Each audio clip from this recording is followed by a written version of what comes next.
Morning, God be with you. It was -7 here this morning, so it's now -4. We're glad you're here to warm it up. Feel free to wear your coat and keep it on. If you get really cold, the heaters are so great to bump your butt against. So, well, if we disappear, that's where we are. Anyway, I'm John Pentland, and you are? I'm Andrea Irwin. So glad you're here, whoever you are, wherever you're at, people online in particular. Please, let's give a little wave. Just put your hand up. There's people watching somewhere in Newfoundland.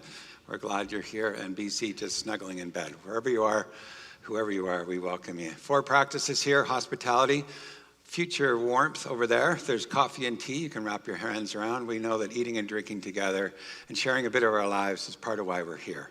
And so that connection's important. Spirituality, opportunities to deepen your soul life. Not all people are religious, but some know that religion and spirituality go together beautifully. And so we try to nurture that throughout the week online and in person. Social justice, how do we take what we say and sing out into the world? It needs the transformation that you can bring to that world with others and grounded in risk.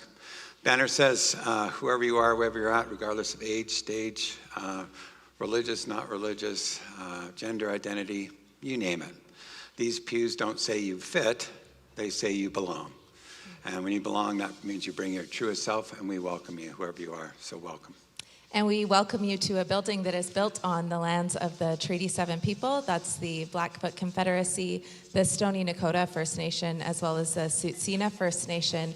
And normally I would say this is also home to Métis Region 3, but I was informed the other day that we actually aren't using the region language anymore. So we're gonna learn together as I read to you, because I don't have it memorized yet, what we are now saying. So we also acknowledge members of the Calgary Nose Hill Métis District and the Calgary Elbow Métis District within the homeland of the Métis and the Otipsisiwak Métis government, as well as Indigenous peoples living in urban areas throughout Calgary. We acknowledge that modern borders do not align with traditional land use, and we honor the neighboring Indigenous communities who have traveled and inhabited this land throughout history. So we are learning together. That's why we offer these words at the start of our service. For some of you, they are brand new. Parts of them are brand new to me today, and we will continue to do that work of reconciliation and that work of learning here in this community, and hopefully in our outside lives outside of these 4 walls. Yeah, last Tuesday was a great night in this church. We had Premier Stephen from the Northwest Territories here for 100 folks to hear his words and songs and music, and what a great gift it was to be part of the truth and reconciliation work, to learn and listen together. So you got quite a few announcements, so just put your head back and just listen. There's lots coming this month, but it's all good things for your soul. There is, and there is also this information on every single platform you could possibly imagine. So this is your reminder to get onto our Hillhurst Happenings newsletter. All the information's there. You can follow Hillhurst on social media. The information's there, or you can go to our website. And as of next week, we'll have little takeaway cards that have our December calendar in it.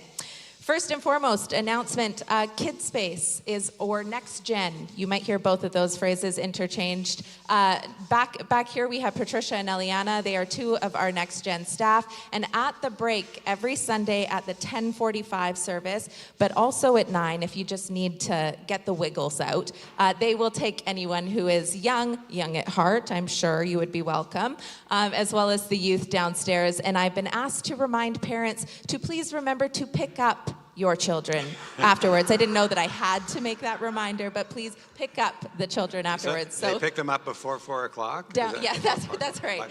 So that's downstairs, and the children and youth head out during the passing of the peace. As for December, starting tomorrow, our spiritual nurture group is meeting in the evening on Zoom for their Advent gatherings. Starting on Wednesday, we have our new Read It or Not, the First Advent in Palestine book study. That will also be happening at lunch hours online. Again, Read It or Not. Next Sunday, we have Reverend Tony Snow coming to offer a service and some words about Indigenous Advent, and that will be followed at 2 o'clock or 2:30? 2 o'clock by our Christmas extravaganza. Some of you will remember this concert last year. It features a mass choral piece with our children's choir, our non-children's choir, the praise band is there. Lots of us will be there. There's some storytelling. There'll be some warm beverages. So please come to that for a dose of Christmas spirit. On December 12th, Elderhood is having a Christmas party. So if that is a group that you have participated in or would like to participate in, please keep your eyes and ears open for more details.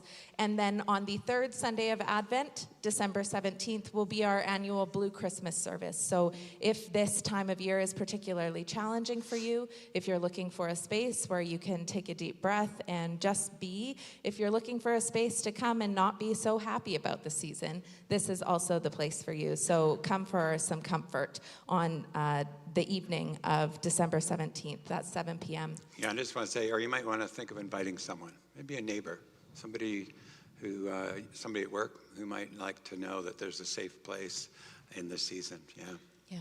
We have lots more coming up. January is going to be an exciting month here. We have some things planned for the week before Christmas, but for now, we'll leave it there. And I'm going to invite us into the Advent season formally by reintroducing our Advent wreath. So this, instead of our tall Christ candle, which we normally light every Sunday, reminding ourselves that God is ever in our midst, we have now entered a season of preparation, a season of waiting for the coming of Christ. And we do that by moving closer and closer as the weeks go on to the birth of Jesus. And so I would like to invite up Alan Frank to share with us some words as we light our first candle on the Advent wreath, the wreath of hope. And there will be some words on the screen. As we normally do on Sundays, we say some words together when we light the candle. These 4 weeks, those words are going to look a little different, and Alan's going to join us.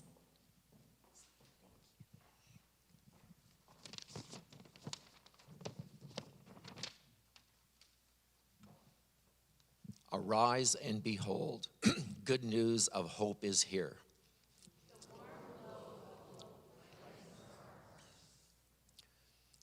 Here we are together, not alone. And together on this first Sunday in Advent, we will dream and imagine a different future, a rising up and life-flourishing one.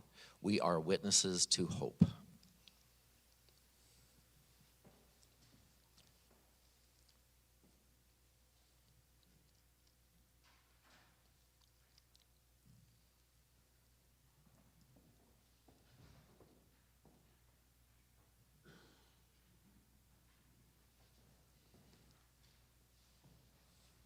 So Andrea asked me if I would come and speak to hope. So I'm Alan. I am a grateful member of this congregation. I've been here for almost 8 years. You'll sometimes see me in the back greeting and smiling. I'm a contemplative practitioner Wednesday morning. And now I'm a member of the Living Spirit Steering Committee, which you'll hear more about that, I'm sure, over the months to come. So when I was asked this, I thought, well, this is a piece of cake. I just talked about what hope is. Never ask somebody in the contemplative group a simple question like that and look for a simple answer, because I had to sit back in here and go, okay, hope is ... and then the contemplative piece kicked in, and I've been sitting with this for the last few days. And even this morning, I rewrote what I put on my paper. So instead of telling you what hope is, I'll tell you what this contemplative practice was for me when I went through it. And it really became a series of questions around hope. And I really love questions because for me, it invites me into curiosity. And I can easily default into judgment. So living in this place of curiosity allows me to bring questions forth. And these were some of the questions that came up with me when I was thinking about what this is. So first I had to think about what hope means to me. And I'm not going to answer that because I think it's really, really different for every individual. And I'm going to invite you into those questions as you go forward during Advent.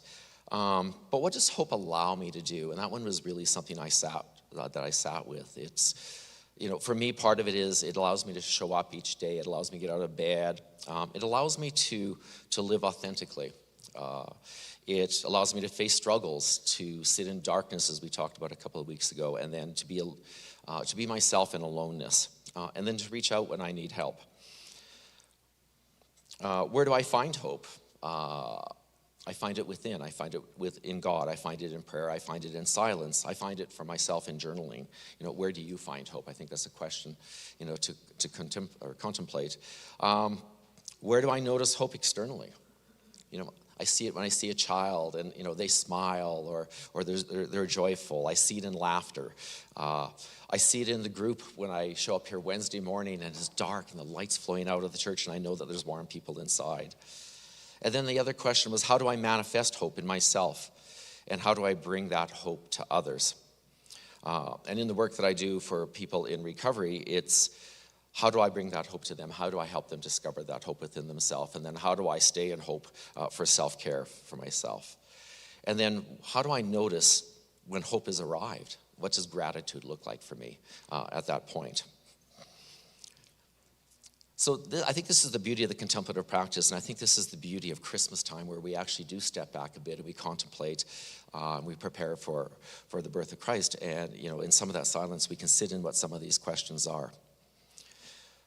But I have to tell you, in the last few months, I've actually experienced a level of hopelessness. I look at the world, and I don't know about you, but I think many of us are quite empathetic, and we notice what's going on in the world, and it becomes really, really, really troubling for me.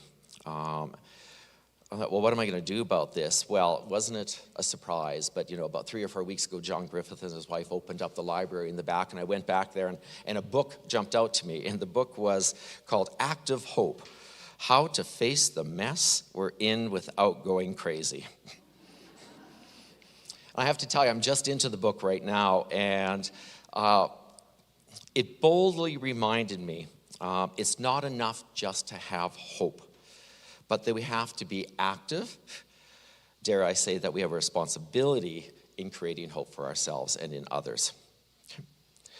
So what is my hope going forward? Well, my hope with the steering committee as we try to decide our part in Living Spirit Church and in my own personal journey is, my hope is, how do we bring and how do I bring people into conversation, bring people into community and into connection to reconcile with ourselves, and then maybe perhaps within those conversations to find those commonalities that we have among all the perceived differences that seem to really exist in the world. So I'm not sure what all this is going to become. I don't know what it becomes in my own life, but it will be an adventure, as you brought up for Andrea. Yet isn't that the purpose of hope? To grant each of us the courage to move forward in the adventure, to ask the questions of ourselves and others, and then to live in curiosity and bring action to hope, to create joy, peace, and love. Thanks.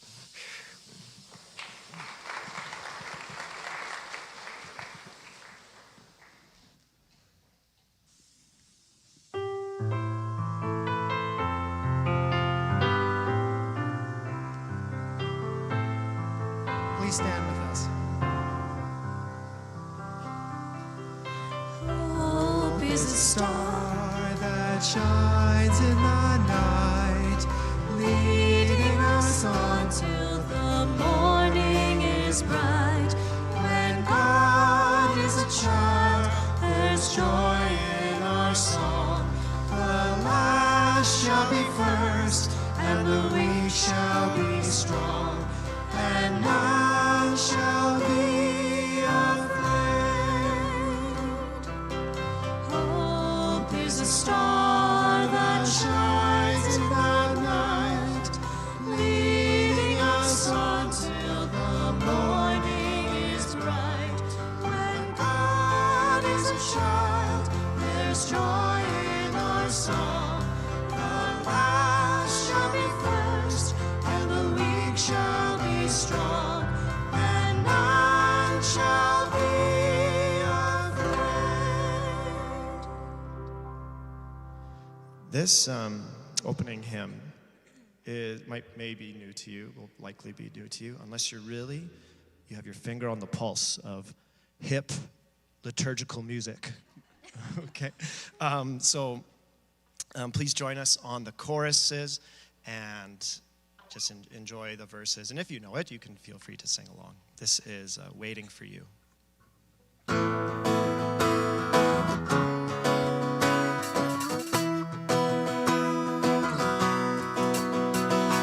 earth cries out, nothing feels right.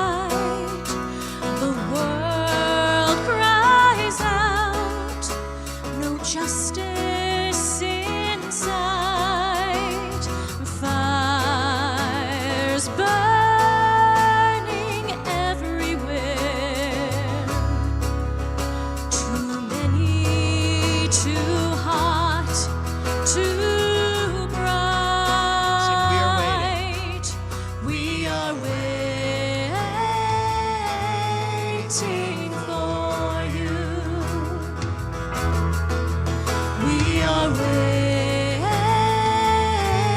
waiting for you. We are waiting for that Gloria in excelsis Deo. Gloria in excelsis Deo. The child cries out, don't turn out the lights. Broken hearts cry out, no end of hurt in sight. Greed and guns rule everywhere. Too many, too strong to fight. We are waiting. We are Waiting for you. We are waiting for you. We are waiting for that Gloria in excelsis Deo. Gloria in excelsis Deo. Gloria in excelsis Deo.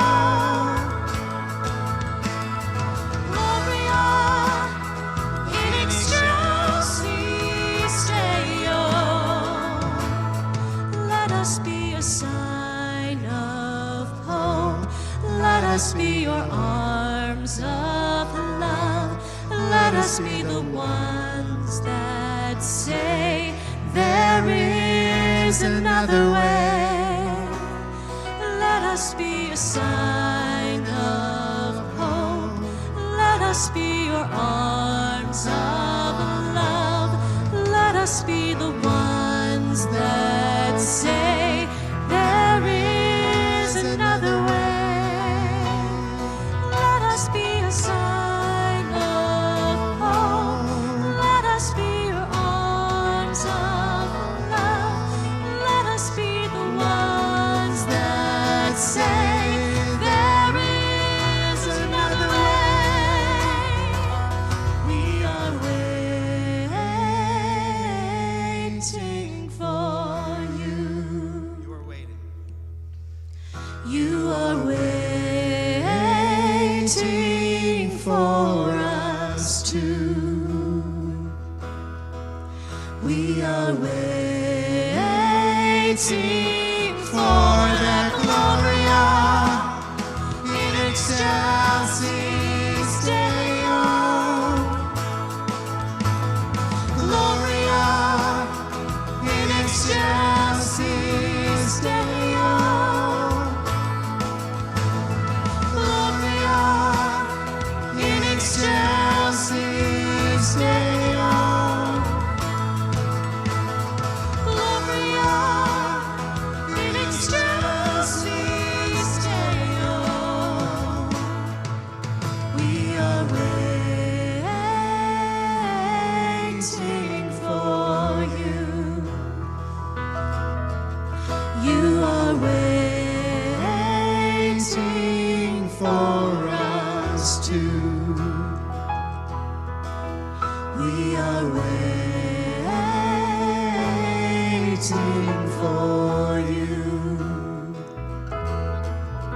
You are waiting for us too. be seated. In that spirit of waiting and in the stillness that music has created, let's join ourselves together in prayer with the words on the screen. Spirit of hope, we begin our Advent journey awake and open. May you lighten our way. Awaken us to your divine presence within us and beyond us. Shine, Spirit, shine. In silence, we welcome your presence. The things we are waiting for, the things we pray for, the things we hope for. We do have eyes to see. Open our hearts to the smallest understanding, the grandest understanding of what that flicker of hope means, what it looks like. Open our hearts to you.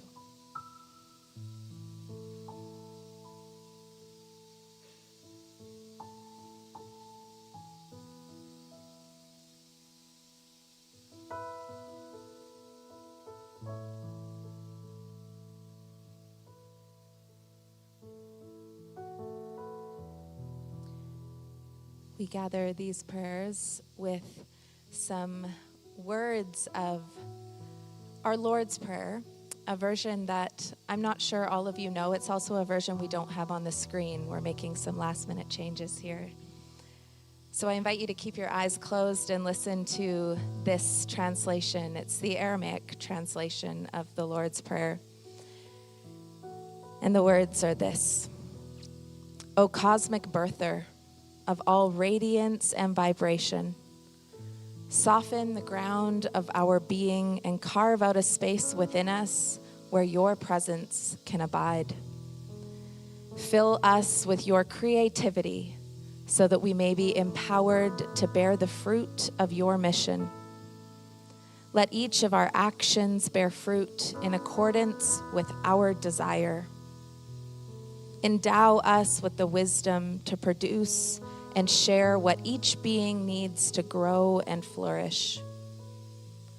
Untie the tangled threads of destiny that bind us as we release others from the entanglement of past mistakes. Do not let us be seduced by that which would divert us from our true purpose, but illuminate the opportunities of the present moment. For you are the ground and the fruitful vision, the birth, power, and fulfillment, as all is gathered and made whole once again. And so it is. Amen. However you have arrived to this place this morning, know that you, exactly as you are, with all of your regrets and heartaches, with all of your joys and celebrations, uncertainties and doubts, you are welcome in this place. And not only welcome, but you belong. Every story and poem and song and dance and cry out, from the rocks to the humans, in this book, every story reassures us that in all of those ways of being, that uncertainty, that doubt, that heartache, that joy, we are loved and we are forgiven and we are set free. The risk is that we dare to believe it. Thanks be to God. Amen.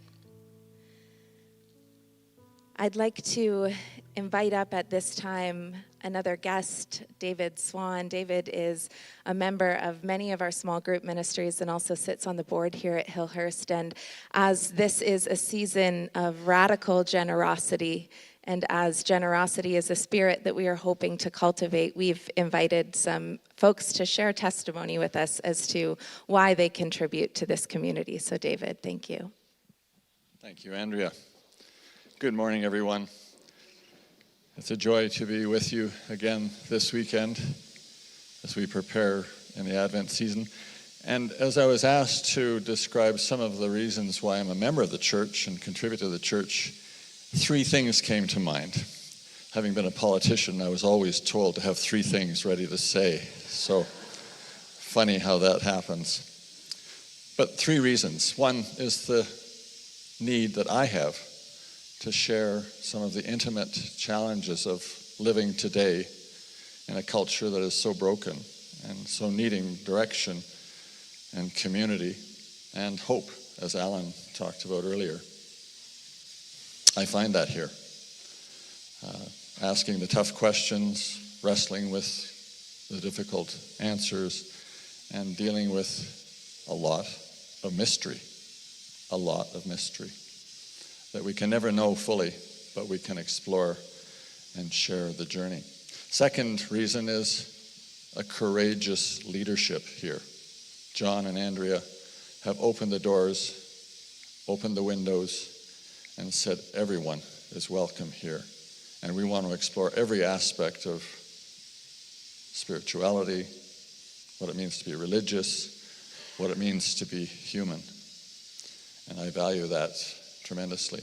The third reason is that I'm involved in a number of different groups here that have meant so much to me, not only initiating with others the Exploring Elderhood, which I knew I needed to do as I reached my 70th birthday. What does it mean to be an elder as opposed to being older? And we're having some good discussions about that once a month. The other areas that I have found such rich returns, including my granddaughter Chloe, is the youth group that meets and has given her a lot of fruit for growth and friends and fun. And so I'm thrilled with that as well. Nurturing spirituality, the wisdom journey, meditation mornings, the choir. There's just so much here. And the welcome from this leadership team, John, Andrea, and formerly Anne, has been, if there's something missing here, talk to us and let's fill the gap. Let's try something new. So it's been wonderful, and I know that many of you are here for the same reasons. I heard that from Alan this morning. This is a community where people are free to be who they are and to initiate and to participate. So thank you, John, Andrea, and Anne in absentia, and for that whistling at the back that's just trying to keep us warm.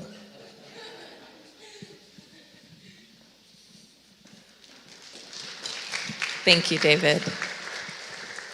Friends, this is an opportunity for us to make a contribution to this community. It's also the moment in our service where if you do have littles with you, you are welcome to head to the library and meet our Next Gen team. But it's also a chance for us to greet one another. We know that as you do this, you are going to inevitably make your way to the warm beverages in the corner. That's perfectly fine. But I invite you to make sure that on the way, on the journey, you take a moment and look your neighbor in the eye and maybe shake their hand, maybe give a peace sign, and just say the words, "Peace be with you." So friends, peace of Christ be with you.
Thank you. I'm going to invite you, you're welcome to keep talking or not, but welcome you to our gathering of prayers. The challenge always is when we have another group of people coming after this, we have to honor space. So we're welcome. Glad you're here. And in fact, the conversation you're happening right now might be the most important thing you do today. So I want to honor that too. There's the good Rose. Hi, good Rose. Nice to see you. Yeah. So as we gather in this community, we recognize that prayer is what connects us. It's in the naming aloud of joys and concerns, creating the space that we actually connect with ourselves and we connect with the Creator who is beyond us and within us. And we're doing a new piece during Advent. So I will mute myself and invite you to learn this piece of music.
Refrains come back to us throughout the week as we lift up joys and or concerns, people, places.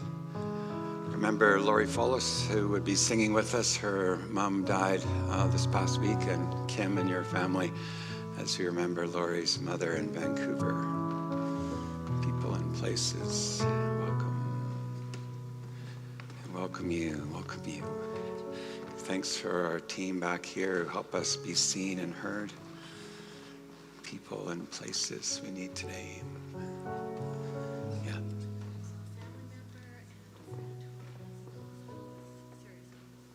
Family member and a friend who is in hospital, and for the nurses and caregivers that surround them. Give thanks for those who will provide a service this coming week for a funeral on Saturday in our city, in this church. Yeah. Remember Frida Fraser, who's in hospital and turned 90 this past week. People and places. We welcome you. Yeah. For those who have asked for prayers online, they are part of our circle, yeah. Places of war on our planet. Places of war on our planet. Silent and spoken prayers, sometimes they pop out of us, sometimes they remain deep within. They are prayers. Let us continue as we sing, We Are Waiting.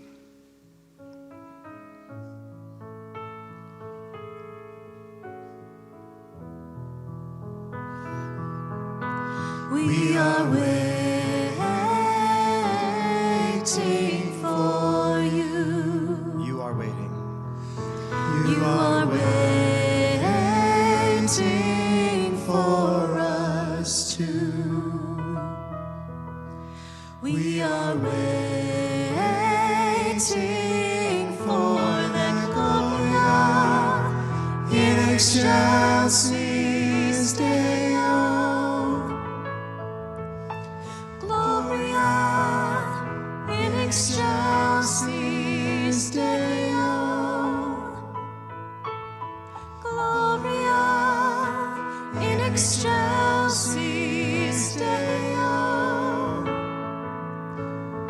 Gloria in excelsis Deo. Gloria in excelsis Deo. Glory to you, O God. Glory to you, creator of all, creator even of us. Give thanks this day that you reside deep within us, and the soul that gives us meaning and purpose and connection. Pray this day for those who name their loneliness, lonely for connection, perhaps to another or to a place or to themselves. Give thanks that you invite our truest self to shine, to delight in who we are and whose we are, to drop our fakeness and invite our truth. Give thanks for the truth that is known in poetry and song and wisdom and silence. Now in that spirit we rest, offering prayers for ourselves, for others, as we dream and open in silence.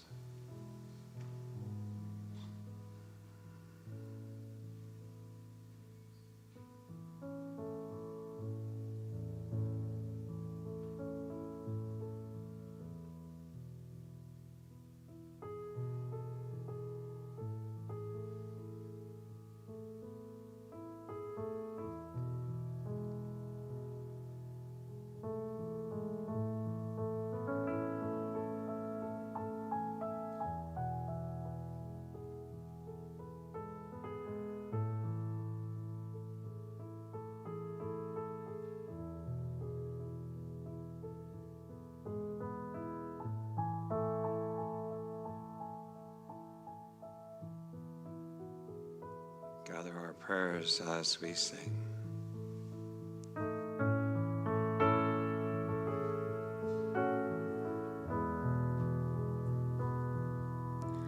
We are waiting for you. You are. You are waiting for us too. We are waiting for the Gloria in excelsis Deo. Gloria in excelsis Deo. Gloria in excelsis Deo.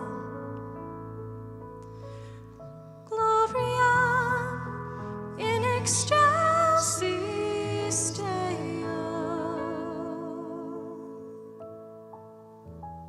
Amen.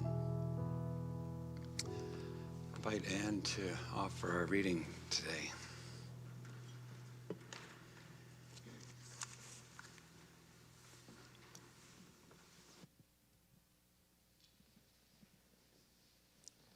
Thank you.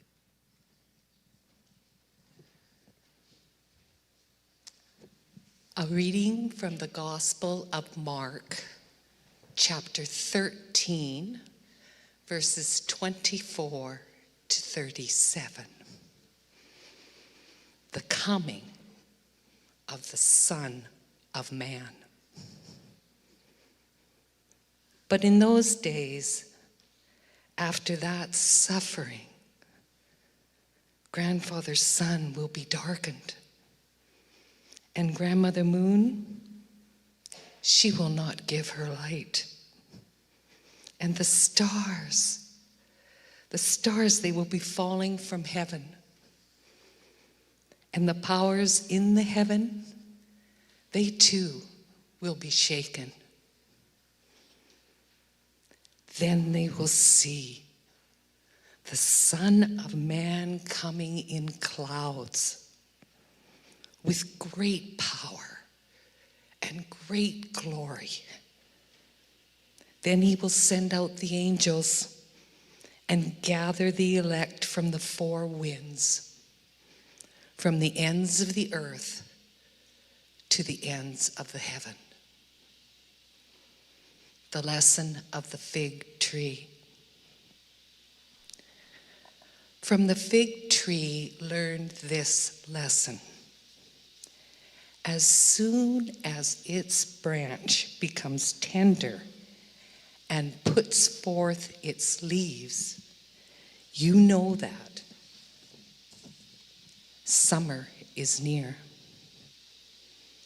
So also, when you see these things taking place, you know that he is near at the very gates. Truly, I tell you, this generation will not pass away until all these things have taken place. Heaven and earth will pass away, but my words will never, ever pass away. The necessity of watchfulness. But about that day or hour, no one knows, neither the angels in heaven nor the Son, but only the Father. Beware, keep alert, for you do not know when the time will come. It's like a man going on a journey. When he leaves home and he puts his slaves in charge, each with his work, and commands the doorkeeper to be on the watch.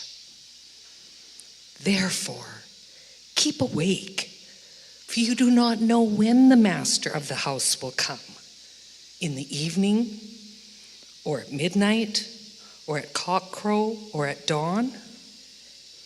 If he comes suddenly, do not let him find you sleeping. And what I say to you, I say to all, keep awake. May we hear what Spirit is saying to our church.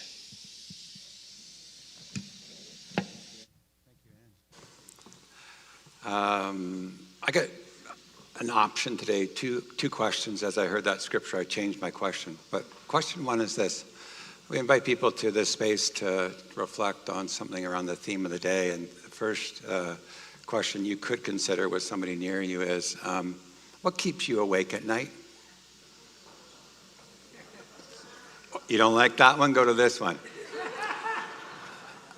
When does loneliness visit you? Okay? I want to bet everybody here's experienced loneliness. When does that come to you? Or what keeps you up at night? This is a shared conversation, so make sure two people talk, not one person taking the whole time, and you got 2 minutes to do it. So, what keeps you awake, or when does loneliness visit you?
Thank you for that. I know that that shares a bit of who you are, and you're not done. I know that for sure. But today we're looking at the gift of loneliness, and you heard it right, the gift. And today, for the sermon time, I'm reflecting with Richard Osler, who will join me in a moment here. Richard is a former Calgarian. He led a workshop this week in Calgary on poetry. He's raised his kids in Alberta here, currently lives in Vancouver Island with his wife, Samay. He does poetry therapy in recovery and addiction centers. And Richard's part of our community. He comes every year to do a workshop on poetry. And your sermon, so you need to know how this is going to work. He's going to talk for 10 minutes. We're going to do a piece of music, and I'm going to talk for 13. So if you want to watch, you're welcome to do that. Okay, so I want to welcome Richard to join us at the front. Will you please welcome Richard?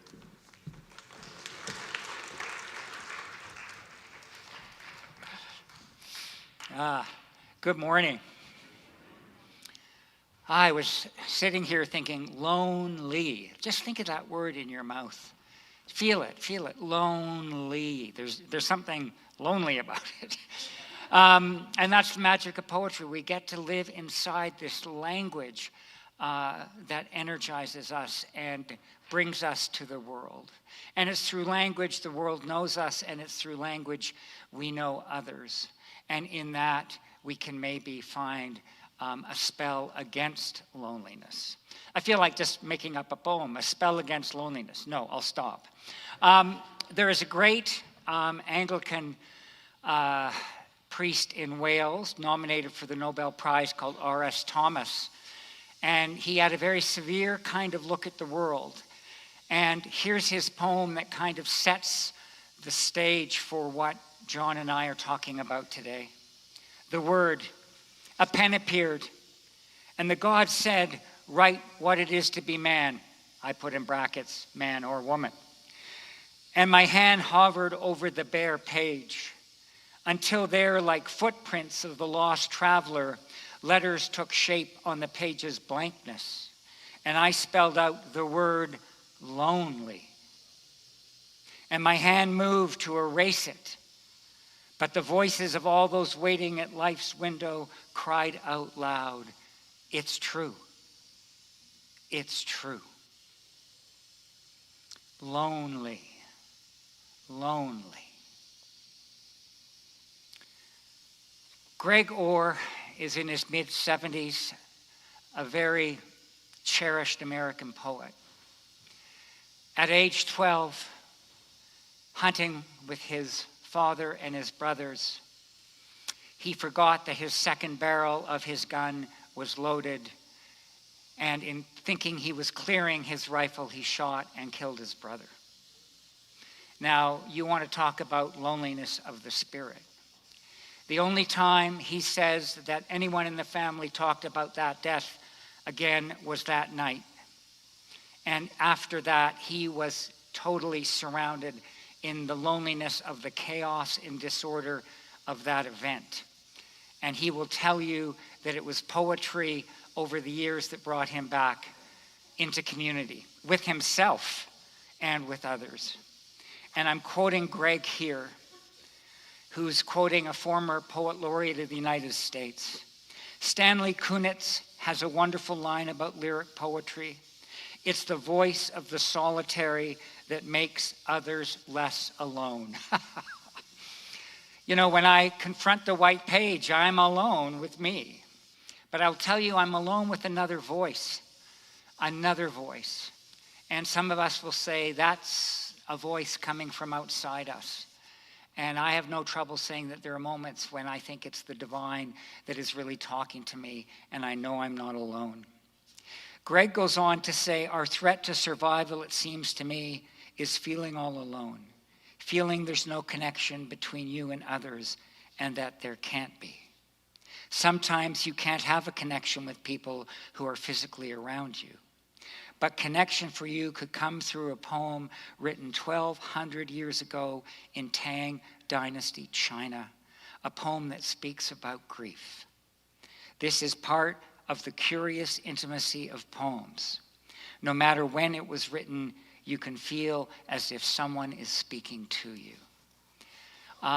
In England, there's a man called William Seagert who decided that poetry is really like getting a prescription. So he created these books called The Poetry Pharmacy. And you don't need to call your doctor. You just have to open these pages. But there's everything here from loneliness to happiness to whatever you need. And each of these poems can speak deeply to your own soul. And so there is this resource. I want to continue a bit with Greg, and I love this.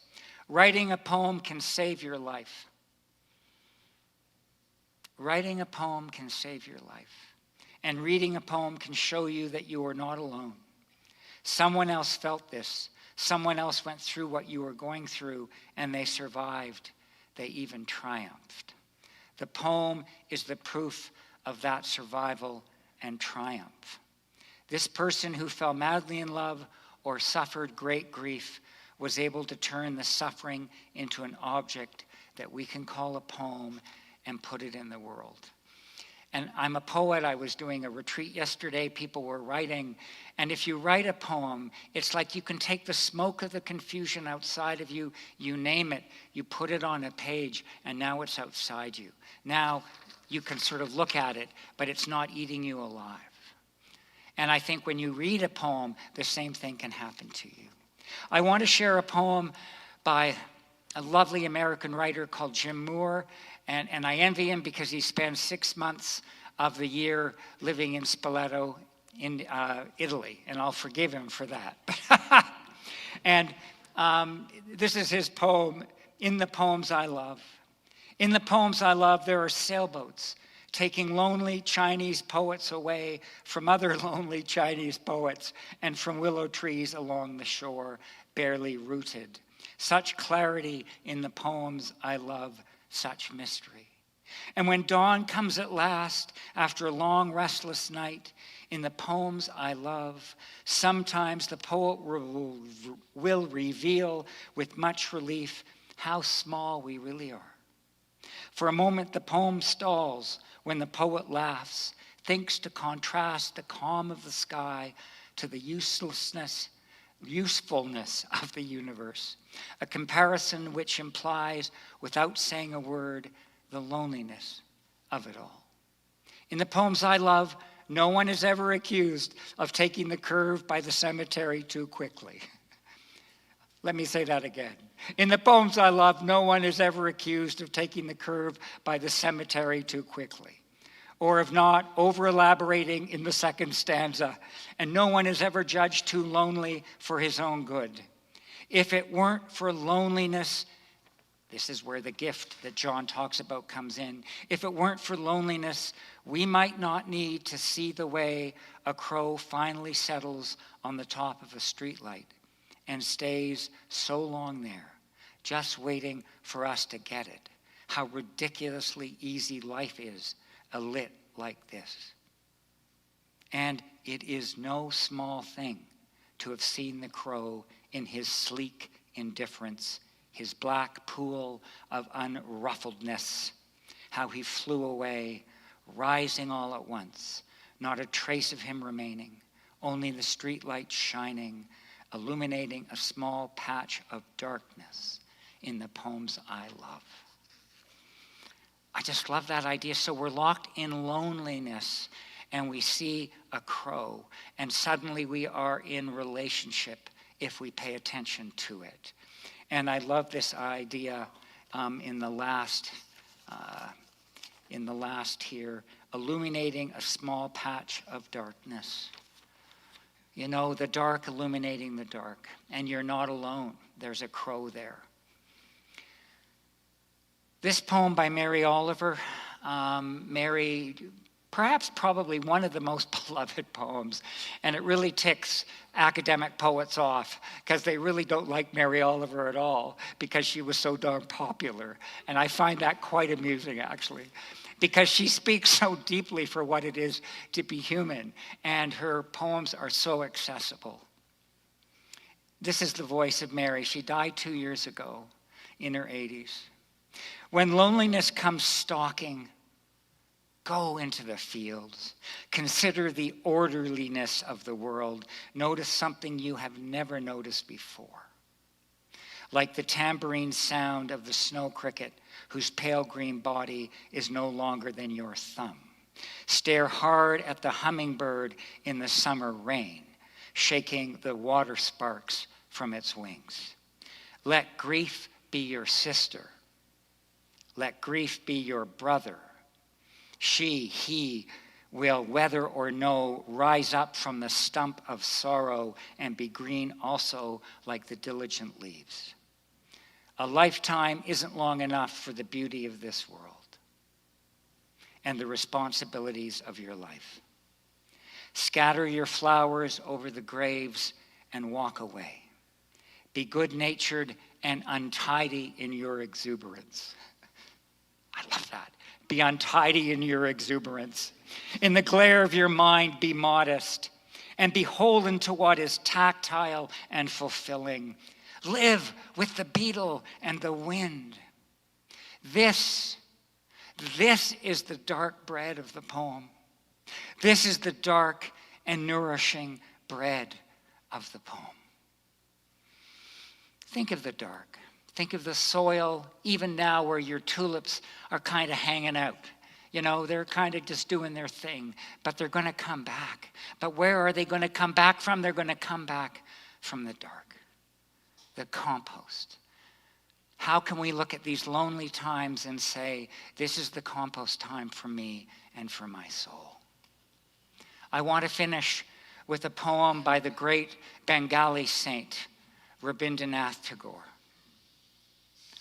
Accept me, O Lord, accept me for this while. Let the orphan days that pass without you be forgotten. Only spread this small moment wide across your lap. Only spread this small moment wide across your lap, holding it under your light. I have wandered in pursuit of voices that drew me but led me nowhere. Let me sit in silence and listen to your words. Let me sit in peace and listen to your words in the soul of my silence. Do not turn away your face from my heart's dark secrets, but burn them until they are alight with your fire. I hold that last line so close to my heart. I have dark secrets. I know each one of you has dark secrets. And I love the idea that if we leave and open those dark secrets to that which is bigger than us, they can turn into a flame that enables us to navigate through the world and illuminate our way, and in that way also be a light for other people. Accept us, O Lord. And O Lord, please do not turn away your face from my heart's dark secrets, but light them, that I may be seen to myself. Amen.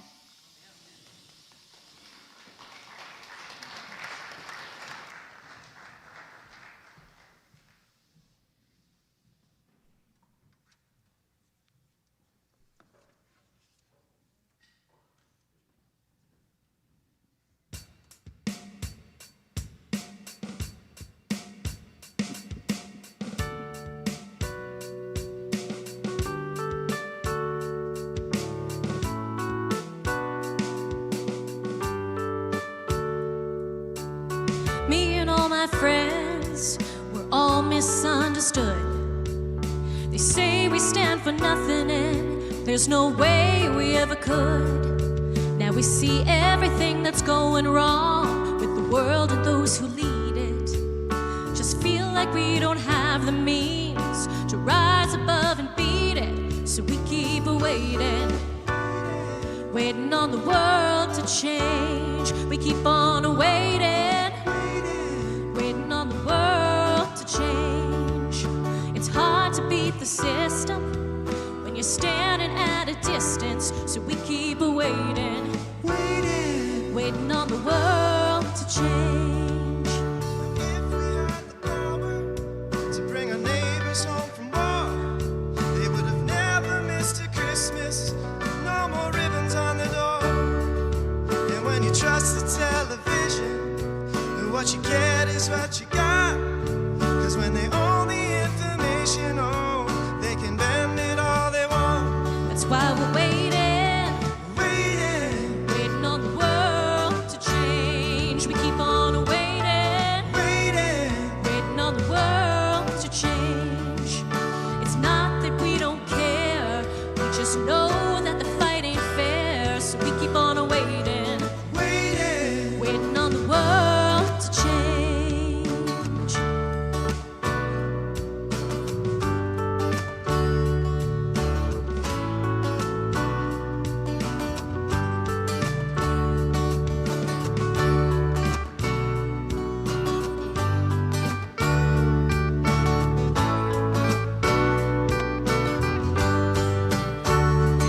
We're still waiting, waiting on the world to change. We keep on waiting, waiting on the world to change. One day your generation is gonna rule the population. So we keep on waiting, waiting on the world to change. We keep on waiting, waiting on the world to change. We keep on waiting, waiting on the world to change. Waiting on the world to change. Waiting on the world to change.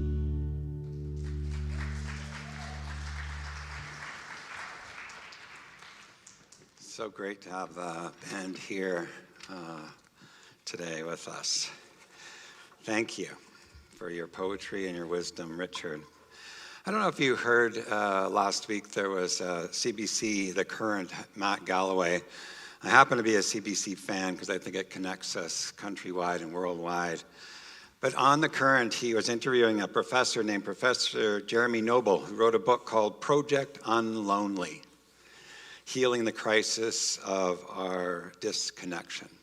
And in this interview, he's talking about how he did a study at Harvard, where they do all the studies apparently, about loneliness. And one of the things that came out of this conversation on the radio was this, that loneliness is a major public health concern. It's the largest determinant of health for which there is no treatment.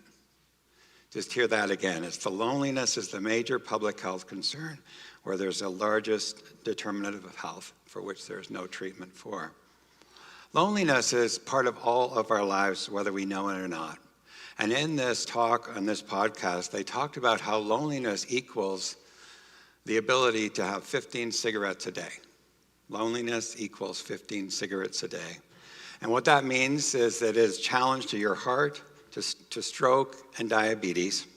And this loneliness, therefore, leads to mental health concerns of addiction, depression, and suicide. And it is a crisis globally and worldwide. Loneliness is a part of all of our lives, and rarely is it talked about.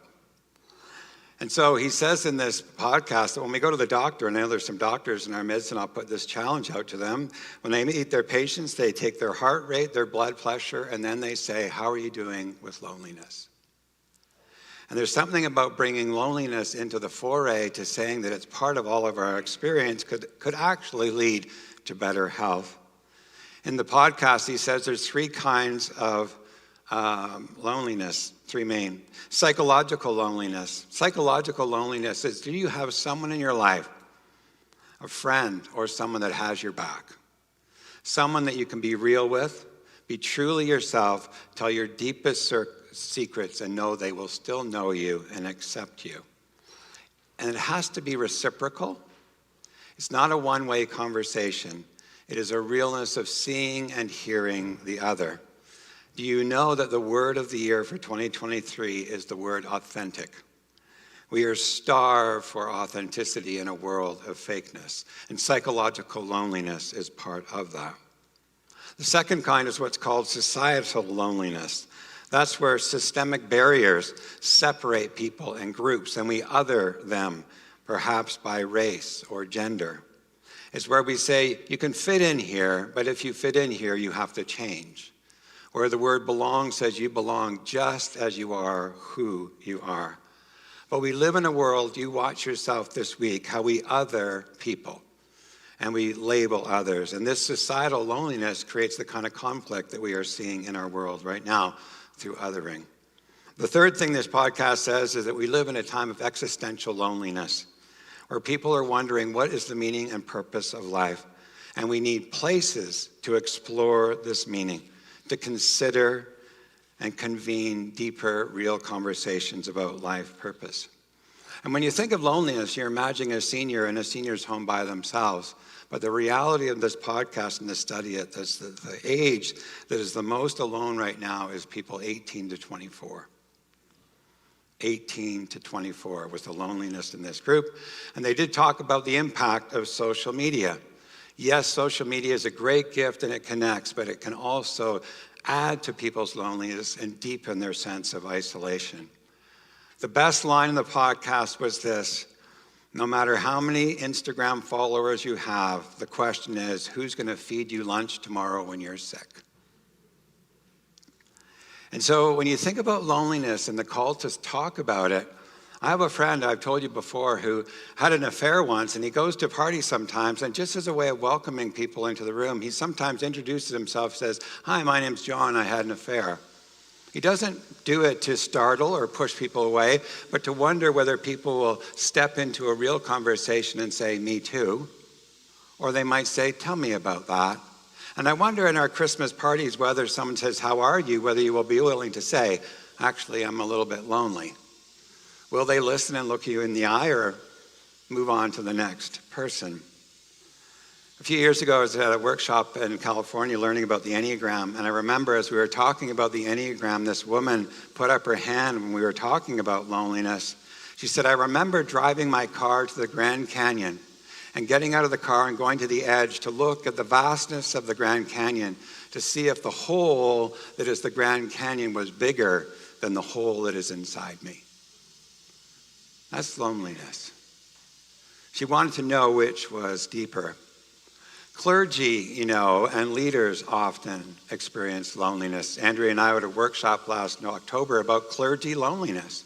And you wonder, how could that possibly be? But we other clergy, we put them on a pedestal. We put them in a place that separates. If we meet them at a party, they quickly tell us about their uncle who goes to church. If they swear, they immediately go back and repeat, "I didn't really mean what I say." Sometimes when I'm playing golf, I simply say, when they ask, "What do you do for a living?" I say, "I'm in sales." But often clergy experience loneliness because people don't really want you to be real or allow you to be real. And that realness is part of, and maybe your life too, where people don't want you to be real. Certainly during COVID, we were all free to talk about our loneliness, and it equalized us in many ways. It was okay to say, "I'm actually lonely." And there was a gift in that ability. My loneliest moment in my life was not by myself. I was with 800 other people. I remember being at the Center of Action and Contemplation on my own with Richard Rohr's gathering of 800 people, being in a huge ballroom. 800 people, and you'd think I'd feel so great, but I've never felt more alone. And that's what it's like sometimes to walk the malls at Christmas, and you see the loneliness everywhere we go. But the little rant that I have to say right now is this, and this is a commercial. If you wear earbuds and you go for a walk, when you see someone coming and you're listening, even if you're not really going to listen, when you look them in the eye and say hi, there's nothing drives me crazier than going for a walk and walking down the street and the person's 2 feet from me, sees me, I say hi, and I hear nothing. I know what you're listening to is really good. Fake it for me and say hi. But we are living in a time where we are in our own worlds, and in such a world, we are completely disconnected from each other. And so when I was putting together this sermon and thinking about Richard, how is it possible that loneliness could possibly be a gift? There's a great quote here by James Hollis who says this: "While friends, partners, and associations with others can be supportive, challenging, and dialectically developmental, it is also true that we grow most when we're on our own, when we have to figure out a path, when we have to find out the courage to live it. The only cure for loneliness is solitude. The only cure is solitude. When we achieve solitude, we are not alone when we are alone. We are present to ourselves, and we have an earnest dialogue transpiring with the other who is also in us." That's what poetry does to us. The antidote to loneliness is letting go of the fantasy that the attachment to the other is necessary for our survival. The antidote is to know that there is no antidote to be found. Ultimately, that it is okay. After all, most relationships fail because we ask too much of them. Is it not possible that more might survive if we ask less of them and more of ourselves? Hollis is inviting us to solitude, which is different than being alone or loneliness. Solitude invites us to delve into that place where that poem will burst from our soul. One of the great gifts of COVID was a psychiatrist in my life. We've been in dialogue for 3 years, and I want to show you this picture, if I can just show you this. We meet every 2 weeks and we talk, and it's the best conversation I have. He was telling me the other day about how our lives have our projected self. So you have a projected self, who you are in the world, what you share with the world is what you project in the world. And you also have a true self, which is part of who you truly are. And he said in this conversation with me is this: those who have a greater distance between their true self and their projected self, the bigger distance that is, the more mental health issues we have. In other words, the more we are true and honest and real and say, I am lonely, I have made a mistake, I am struggling, the more we are true, the better our mental health. And this was so helpful to me as I worked through my own loneliness, which I have all the time. And my loneliness, I invite you to take that down. My loneliness I can trace back to being a child, 4 years old.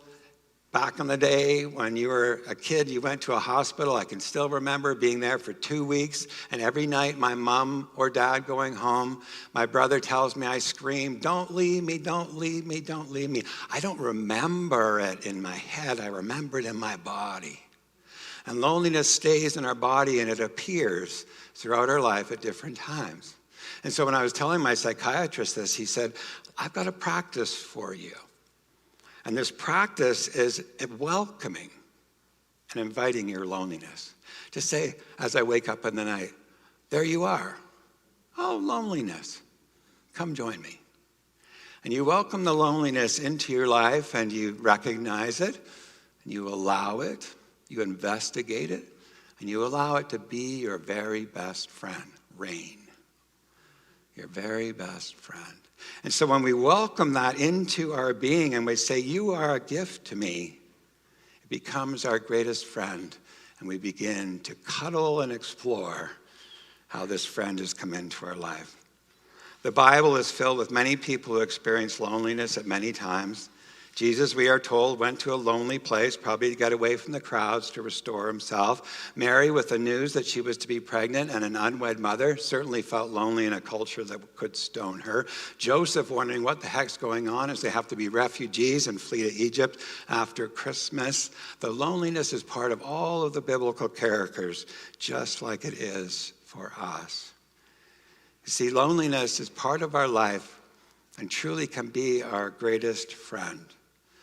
And it comes, and its antidote is two things. One is solitude, welcoming it. Come on in. Sit with me for a while. And the other is connection. And this is where church fits in. 3 quick stories. Last week, we had a staff meeting after church. The 20 of us sitting around. At the end of the meeting, I said to them, tell me one thing you appreciate about this church. And one young person said, I got to tell you, I'm in my 20s. Several months ago, I can't believe I didn't have a job. I could barely get out of bed. I didn't know if I wanted to live. I got a volunteer job here in this place, and I met other people. I have a team I work with now, and my life has totally been transformed because I have connection. And connection is the antidote to loneliness. At that very same meeting, another person said to me, I worked with you and Ann during COVID. And I know how terrible it was to be in this church and be behind a camera and have the two of you do your talk. He said, when church came back and there were people in the room, and John, you asked people to talk to each other just for a moment in a question. He said, I couldn't believe people actually talked to each other. In fact, you had to go like this to stop them from connecting for a few moments. So don't underestimate the value of a very brief conversation at church, because during COVID, we had our family and friends, but we also missed the coffee shop and the yoga group and the in-person book group and the opportunity at church just to see someone for a brief moment and perhaps share a bit of your life that connects you. And so if this church and good religion's about anything, we must find deeper ways to be in connection with each other. Good religion builds connection to your truest self and to the Creator. And good religion says to you in word and song and silence and sermon, you are loved, you are forgiven, and you are set free. Bottom line, you are not alone. I want to close with a poem. Daniel Laniski, My Eyes So Soft. Do not surrender your loneliness so quickly. Let it cut more deep. Let it ferment and season you as few human or even divine ingredients can. Something's missing in my heart tonight has made my eyes so soft, my voice so tender, my need of God absolutely clear. Loneliness is a gift. Loneliness is a gift to solitude and a gift to connection. And it's the gift that we need in this season as we journey waiting for the Christmas day. Embrace your loneliness. Share your loneliness. And in doing so, may the divine hold you both. Amen. I invite you to a song that invites us to this.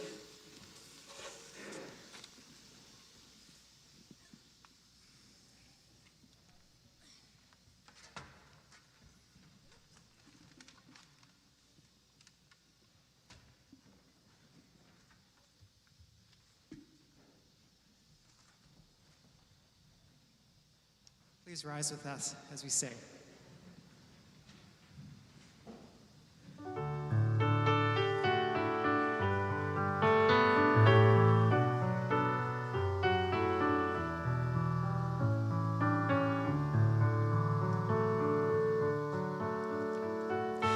You who dwell in the shelter of our God, who abide in this shadow for life, say to the Lord, my refuge, my rock in whom I trust, and I will raise you up on eagle's wings, bear you on the breath of dawn, make you to shine like the sun, and hold you in the palm of my hand.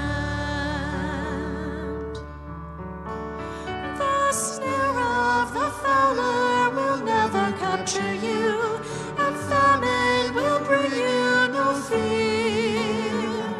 Under God's wings your refuge, God's faithfulness your shield, and I will raise you up on eagle's wings, bear you on the breath of dawn, make you to shine like the sun, and hold you in the palm of my hand. You need not fear the terror of the night, nor the arrow that flies by day. Though thousands fall about you, near you it shall not come. And I will raise you up on eagle's wings, bear you on the breath of dawn, make you to shine like the sun, and hold you in the palm of my hand.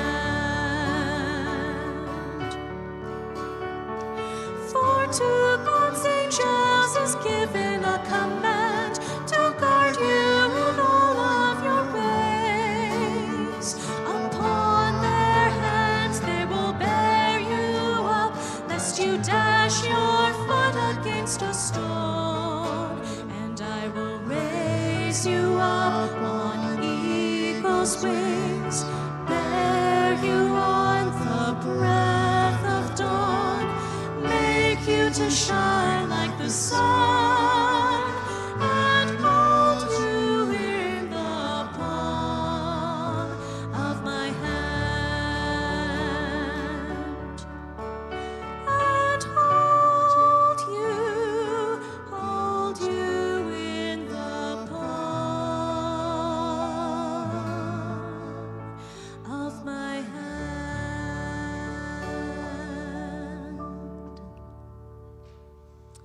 Thank you, Richard, and I hope you'll be here to visit with us. I invite us to put your hands near somebody or on them, if you would, to remind the palm of your hand.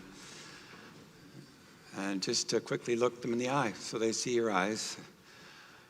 And then I invite us to this blessing. We give thanks, Creator of all, including loneliness. May you come and welcome us and embrace us to our truest self.